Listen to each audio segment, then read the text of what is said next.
kita membantah atas adanya keberatan-keberatan dari pihak sana, begitu sebaliknya nantinya. Seperti itu ya.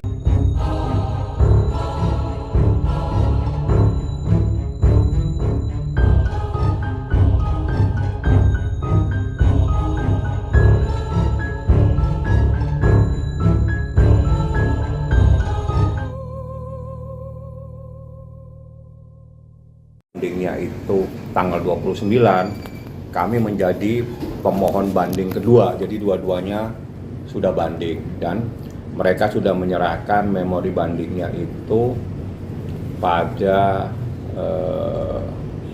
hari Senin. Ya, hari Senin dia menyerahkan memori bandingnya dan kami pun juga sudah menyerahkan memori banding kami pada hari Senin juga, tapi agak siang, jadi agak siang sore. Jadi kedua belah pihak saat ini sudah mengajukan upaya hukum banding dan alasan kami adalah alasan yang paling krusial, yakni terkait dengan keselamatan anak-anak. Itu saja yang bisa saya sampaikan, yang lain sudah masuk ke materi, saya pikir saya tidak akan secara mendetail untuk menyampaikan. Update yang saya terima hanya seperti itu. Pihak dari termohon pada saat dalam perkara 3477 itu tanggal 28 mengajukan banding sehingga dikategorikan sebagai disebut pemohon banding 1. Senin dia sudah menyerahkan memori bandingnya, seperti itu. Memori bandingnya isinya apa sih, Bang? Memori banding itu adalah keberatan-keberatan kita terkait adanya putusan. Jadi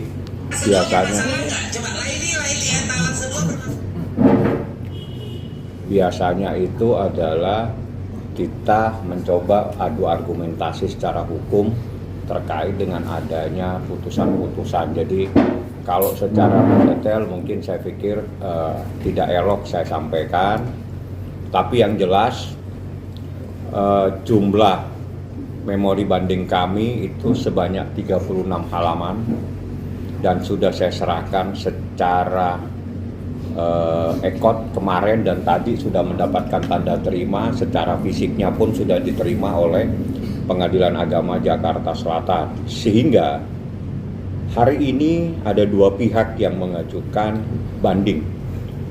Ya, dua pihak mengajukan banding dengan alasan masing-masing. Kami juga diberikan hak untuk menyampaikan yang namanya kontra memori banding, sehingga nantinya insya Allah segera dalam minggu ini atau selambat-lambatnya minggu depan saya sudah harus menyampaikan kontra memori banding. Kontra memori banding itu artinya kita membantah atas adanya keberatan-keberatan dari pihak sana, begitu sebaliknya nantinya. Seperti itu informasi update yang terkini. Bang, yang dibantah sendiri apa dan yang keberatannya itu apa sih, Bang? Saya sudah nyampaikan yang paling krusial adalah tentang keselamatan anak-anak. Saya pikir sampai di situ saja. Yang lainnya Anda mencari informasi di Humas. Maksudnya keselamatan anak-anak itu gimana, Bang? Artinya, Bang? Sampai di situ. Anda harus bisa mencari informasi. Anda wartawan biasanya lebih pintar untuk mendapatkan informasi. Bocoran-bocoran halus Anda bisa dapat biasanya. Anda bisa dapatkan informasi itu kalau Anda ke Pengadilan Agama Jakarta Selatan, karena di sanalah kami serahkan secara resmi dan sudah diterima secara resmi seperti itu. Tapi Bang, reaksi Baim ini seperti apa sih, Bang? Maksudnya Baim nggak ada masalah. Baik juga banding ini itu seperti apa? Kalau Baim kan amanah kepada saya, kalau pihak sana mengajukan banding, kami pun harus mengajukan banding. Timbul pertanyaan, kenapa mengajukan banding juga? Karena ini perintah undang-undang, jadi di dalam pasal 43 Undang-Undang Mahkamah Agung itu menyatakan, jadi apabila ada salah satu pihak tidak mengajukan upaya hukum banding, maka hak dia untuk mengajukan upaya hukum selanjutnya itu tidak bisa. Jadi logika yang paling gampang itu, kalau kita tidak banding, maka kita tidak punya hak untuk kasasi. Nah, ini kan akan menghilangkan hak daripada seseorang. Makanya banyak pihak itu akan melakukan upaya hukum adalah untuk menjaga hak-hak dia yang dilindungi oleh undang-undang, di mana aturannya secara tegas menyatakan upaya hukum kasasi hanya bisa dilakukan apabila seseorang telah melakukan upaya hukum banding sebelumnya. Itulah intisarinya. Jadi yang lebih gampang, Anda tidak akan bisa kasasi kalau Anda tidak pernah banding. Itu yang paling gampang. Jadi jangan ditanya alasannya, tapi ini adalah perintah undang-undang dan harus kita laksanakan. Kenapa? Ini adalah untuk menjaga. Baim secara tegas pada tanggal 16 April di Pengadilan Agama Jakarta Selatan di hadapan teman-teman semua dia ngomong, perkara ini mudah-mudahan berakhir sampai di sini.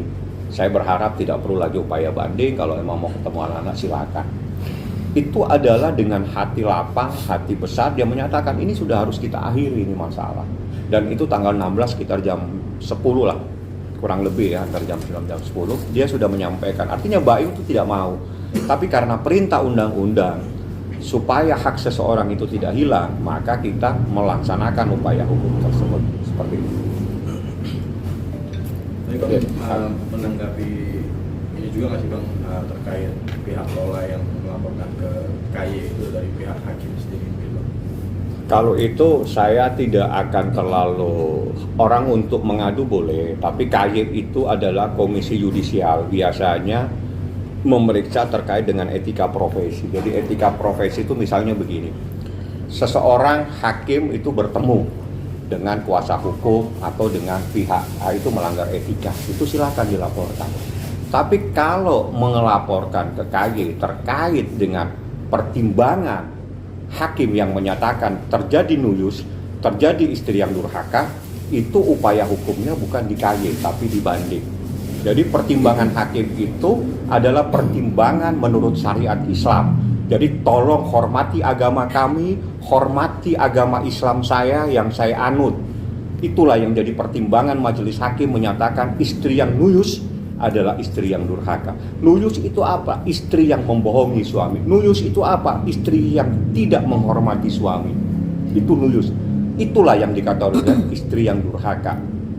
Kalau keberatan dengan adanya pertimbangan hakim seperti ini, upaya hukumnya dibanding, bukan di KY. KY itu etika profesi yang dilakukan. Apakah pihak-pihak diberi hak yang sama? Dikasih hak yang sama. Anda mengikuti semua proses persidangan karena Anda selalu hadir setiap sidang pada hari Rabu. Jadi Anda tahu hak-hak. Kami juga memberikan kesaksian, memberikan bukti, dikasih kesempatan. Sampai sudah tidak ada bukti lagi yang mulia. Bukti saya hanya sampai 86 bukti tertulis. Saya hanya mengajukan 9 saksi, fakta, dan 3 ahli. Setelah itu diberi kesempatan kepada pihak termohon. Dia mengajukan saksi. Setelah itu ada lagi tidak? Kalau emang tidak ada lagi, kesimpulan. Artinya hak-hak ini telah diberikan dengan seimbang. Tidak ada berpihak ke sana, tidak ada berpihak ke sini. Itu fakta-fakta persidangan yang harus saya ungkap, dan saya harapkan yang tidak pernah ikut sidang jangan mengomentari fakta-fakta persidangan, karena nanti Anda membuat penyesatan informasi yang sebenarnya. Sebaiknya Anda baca putusan itu secara baik, secara benar, satu persatu halaman dibaca, sehingga Anda bisa tahu pertimbangan hakim itu seperti apa. Jadi pertimbangan yang menyatakan istri durhaka itu adalah pertimbangan hakim. Dasarnya adalah fikih. Dasarnya itu adalah pendapat para ulama. Seperti itu. Tapi Bang, Abang kan dari kemarin nusius sementara Abang sendiri kemarin sempat ada kuasa hukumnya dari Paula mengatakan bahwa ada KDRT gitu loh. Artinya kan ada dugaan KDRT, artinya ada feedback lah mungkin nusius karena dia melawan, mungkin karena ada KDRT itu, atau gimana Bang? Jadi itu sudah ada di dalam fakta-fakta persidangan. Jadi itu sudah dipertimbangkan, dia mengajukan bukti tapi tidak bisa mengajukan bukti yang menyatakan ada KDRT. KDRT itu adalah tindak pidana, bagian dari persoalan pidana yang diatur dalam Undang-Undang Kekerasan dalam Rumah Tangga. KDRT itu terbagi menjadi 2, penganiayaan secara psikis dan penganiayaan secara fisik. Dua-duanya tidak bisa dibuktikan, sehingga dalam pertimbangan majelis hakim menyatakan tidak terbukti adanya KDRT, dan itu sudah menjadi pertimbangan hakim. Hormati pertimbangan hakim ini. Gitu. Itu pertimbangan, artinya hakim sudah menyatakan tidak terbukti ada KDRT. Saya bisa lihatkan halamannya, tapi saya pikir nggak perlu saya beritahu, tapi ada. Kalau tidak tahu nanti saya kasih putusannya biar membaca putusan tersebut supaya tidak memberikan informasi yang menyesatkan kepada masyarakat. Terkait dengan video tersebut sudah dipertimbangkan dan dinyatakan tidak ditunjang dengan bukti yang lain, baik bukti visum ataupun bukti yang lainnya yang menyatakan ada kekerasan secara fisik maupun secara psikis. Seperti itu.